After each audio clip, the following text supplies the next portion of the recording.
오늘 오이코스 성경 읽기는 느헤미야 11장부터 13장까지입니다. 그리고 이 새벽에는 11장 1절 2절 두 절 말씀을 다 같이 읽도록 하겠습니다. 백성의 지도자들은 예루살렘에 거주하였고 그 남은 백성은 제비 뽑아 10분의 1은 거룩한 성 예루살렘에서 거주하게 하고 그 10분의 9는 다른 성읍에 거주하게 하였으며 예루살렘에 거주하기를 자원하는 모든 자를 위하여 백성들이 복을 빌었느니라. 아멘. 느헤미야가 오셔서 무너진 예루살렘 성벽을 다 둘러쌌습니다.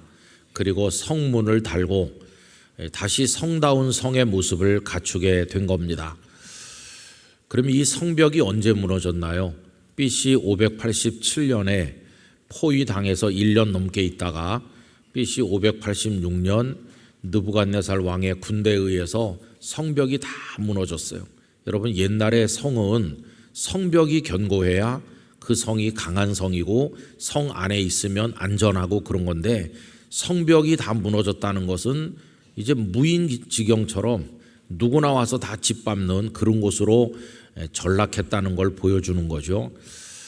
그리고 성전은 다 불타고 사람들은 죽고 다 뿔뿔이 흩어져 가고 포로로 끌려가고 그냥 그렇게 폐허 더미가 돼버리고 말았습니다.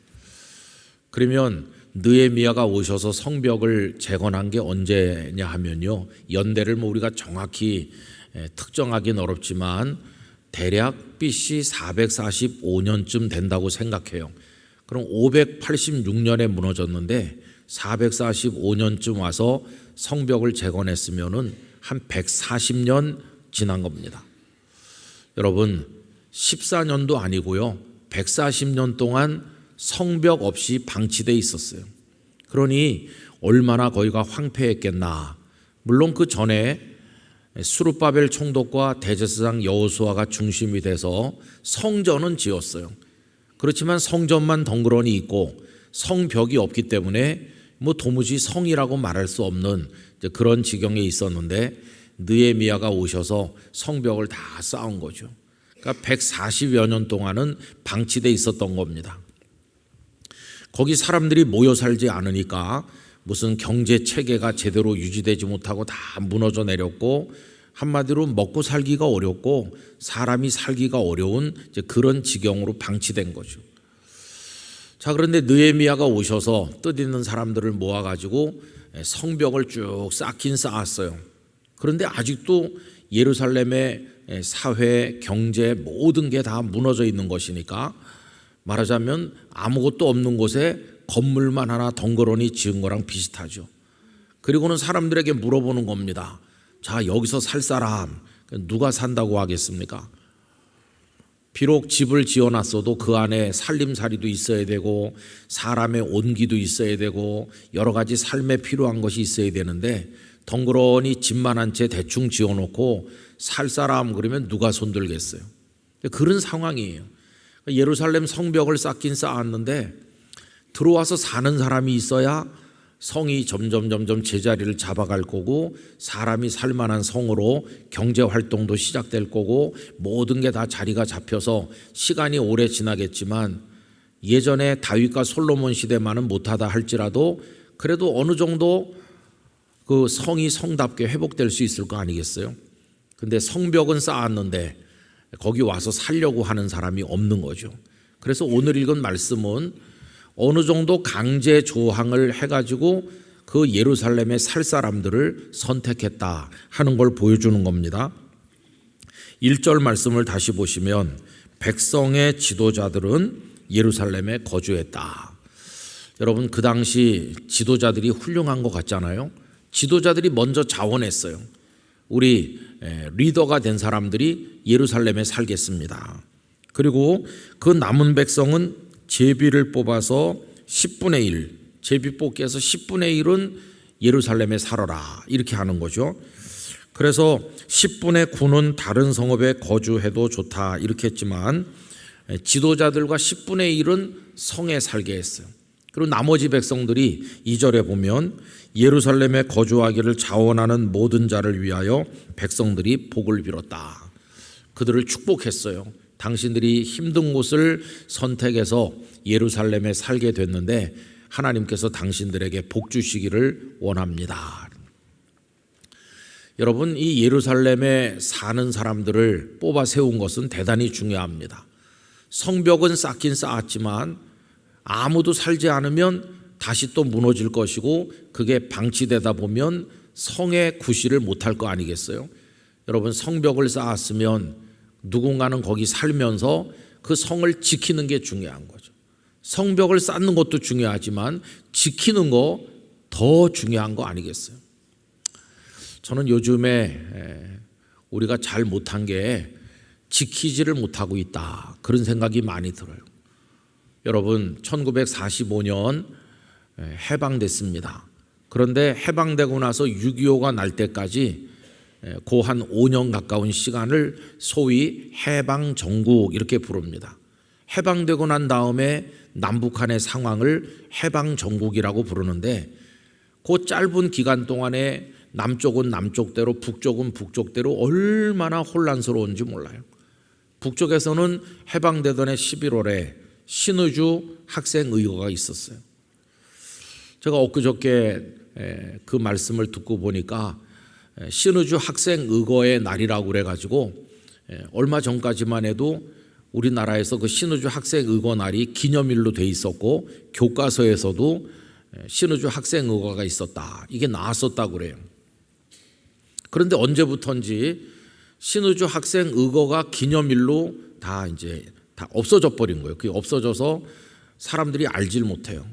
그런데 그걸 말씀하신 분 얘기를 들어보니까 신의주 학생의거 그게 소위 그 스탈린의 공산 집단에 대해서 최초로 일어난 민중 봉기래요.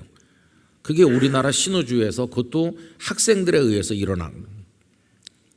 얼마나 많은 사람들이 죽고 그랬습니까?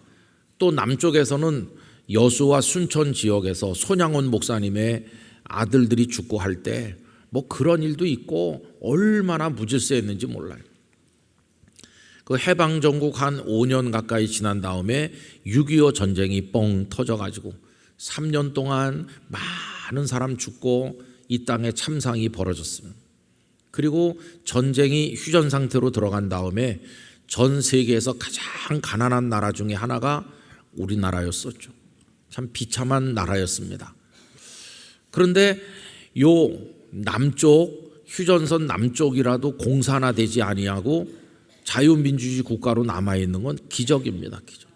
여러분, 저 러시아 그 넓은 나라가 다 공산화됐고 그 밑에 거대한 나라 중국이 다 공산화됐고 북한도 공산화됐고 우린 그 끝에 요만큼 붙어 있잖아요.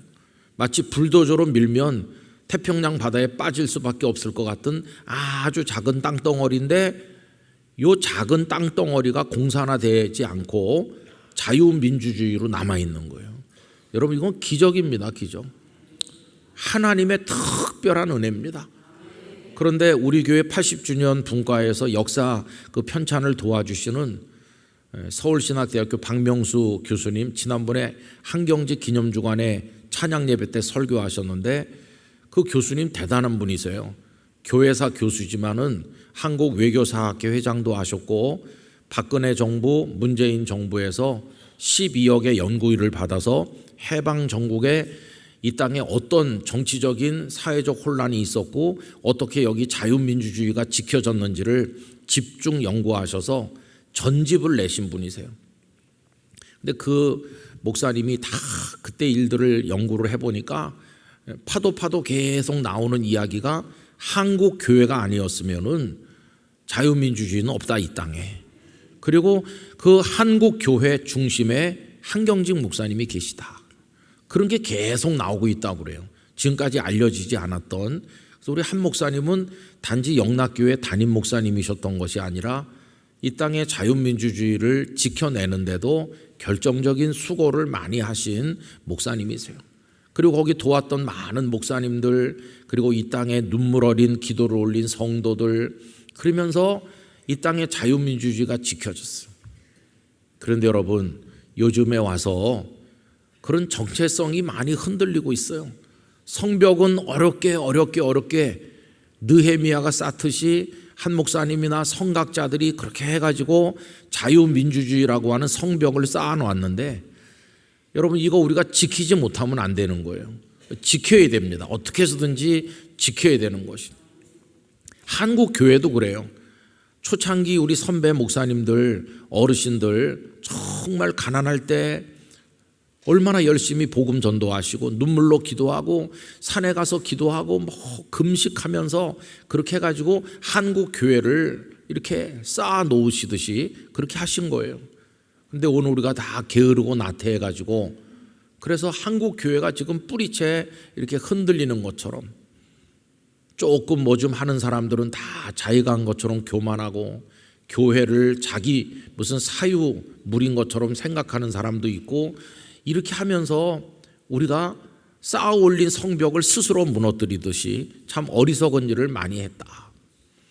여러분, 이 성 안에 사람이 살아야 되는 것처럼, 그래서 성을 지켜내야 되는 것처럼 하나님이 우리에게 주신 축복을 지켜야 되는 것이, 예루살렘에 살기를 자원하는 사람들을 축복했다고 그랬는데, 고단하고 힘들지만 사명감을 가진 사람들이 내가 예루살렘에 살겠습니다 이렇게 하는 거거든요.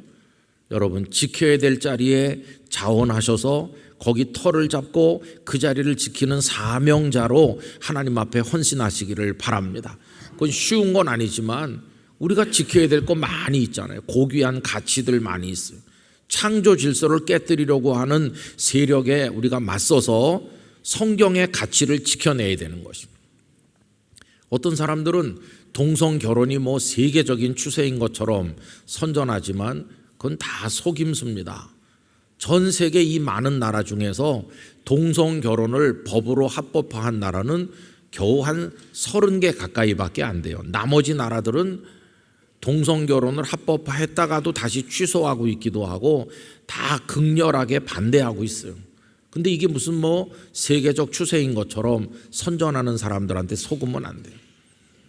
여러분, 무슨 일이 있어도 창조의 질서도 지키고 예배의 자유도 지키고 우리 자손 만대가 하나님의 축복을 받고 살아갈 수 있도록 대한민국을 잘 지켜야 되고, 대한민국이 강해져야 북한을 복음 통일할 수 있는 것이죠. 그래서 이게 얼마나 우리에게 중요한 사명인지 말로 다 알 수가 없어요. 기도하면서 우리 탁현수 목사님이 그 야곱 얘기를 했죠. 그 집안에 어려운 일이 있어서 하나님께서 베델에 올라가라 그렇게 했다고 그랬는데, 꼭 어려운 일이 있어야만 기도하는 건 아니죠. 여러분, 언제나 우리 이 땅의 교회들과 나라를 위해서 기도해 주시기를 바랍니다. 그리고 여러분들 가정도 잘 지키시기 바랍니다. 믿음의 가정을 윗대 어른들로부터 물려받았는데 내 대에 와가지고 우리 자식들이 신앙생활 잘 안 하고 내가 자녀들 신앙교육 제대로 못해서 내가 하늘나라 가면 우리 자녀들은 교회도 안 온다, 이거 다 허물어져 나가면 안 되는 거죠. 철저하게 우리 가정의 믿음도 이거 지켜야 되는 것이고, 여러분, 쌓는 것도 중요하지만 지키는 거 얼마나 중요한지 몰라요. 우리 모두가 잘 지켜나가기를 간절히 원하고, 그 지키기 위해서 분투 노력하는 사람들 보면 여기 2절에 복을 빌어줬다고 그랬는데 우리가 축복해주고 격려해주고 힘을 북돋워주면서 지킬 가치들을 지키는 우리 모두가 돼야 될 줄로 믿습니다. 영락교회가 그 전면에 나서서 잘 지키는 일을 하게 되기를 진심으로 기원합니다. 2번 철야 기도도 하고 또 나라사랑 정오 기도에도 송출했는데 여러분들이 많이 마음을 모아주셔서 감사하고, 우리 영락교회가 다시 본질에 충실한 교회가 돼서, 여기 영락교회 5대 본질 이런 게 나왔는데요, 가장 기본은 예배하는 것이고, 그리고 쭉 나오잖아요. 그 기본에 충실하면 하나님께서 말씀에 약속된 복을 우리에게 주실 줄로 믿습니다. 이제 오늘로 5월 달이 마무리돼요. 5달 동안 하나님의 은혜로 살았습니다. 내일은 6월의 첫날이면서 예배하는 날입니다. 오늘 잘 준비하셔서 내일 하나님 앞에 큰 영광 올려드리길 바라고, 여러분들 한 분 한 분에게 하나님의 만복이 임하기를 진심으로 축원합니다. 기도하겠습니다. 아버지 하나님, 성이 무너진 지 140여 년 만에 느헤미야와 뜻있는 이들이 성벽을 쌓았습니다. 그러나 성벽을 쌓아도 그 성에 살 사람이 없다면 그 성벽을 지킬 수가 없는데 지도자들이 솔선수범하였으며 제비 뽑아 10분의 1을 예루살렘에 살게 하고 그들에게 복을 기원하였습니다. 누군가는 지켜야 될 가치가 오늘날도 있는 줄로 믿습니다. 우리의 믿음을 지키게 하시고 창조 질서를 지키게 하시고 하나님 가르쳐 주신 성경의 가치를 지키게 하시고 대한민국을 자유민주주의 국가로 지키게 하여 주시옵시고 신앙의 자유를 지키게 하여 주시옵시고 성경의 진리를 수호하는 저희들이 되게 하여 주시옵소서. 그 삶이 고단하고 힘들다 할지라도 누군가는 예루살렘에 살아야만 하는 것처럼 저희들이 그 사명을 감당하도록 은혜를 주옵소서. 한 달 동안 잘 살도록 5월을 축복하신 하나님, 이제 새로운 달 6월을 앞두고 있습니다. 이 한 달 동안 성도들의 가정과 삶에 이 나라에 하나님의 복을 내려 주옵소서.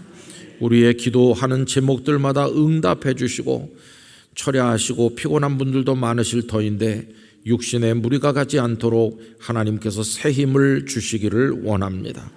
언제나 우리 교회를 통해 하나님의 은혜를 보여 주시옵시고 영락교회와 성도들이 축복의 통로로 사명을 다하게 하여 주옵소서. 주 예수님의 이름으로 기도하옵나이다. 아멘.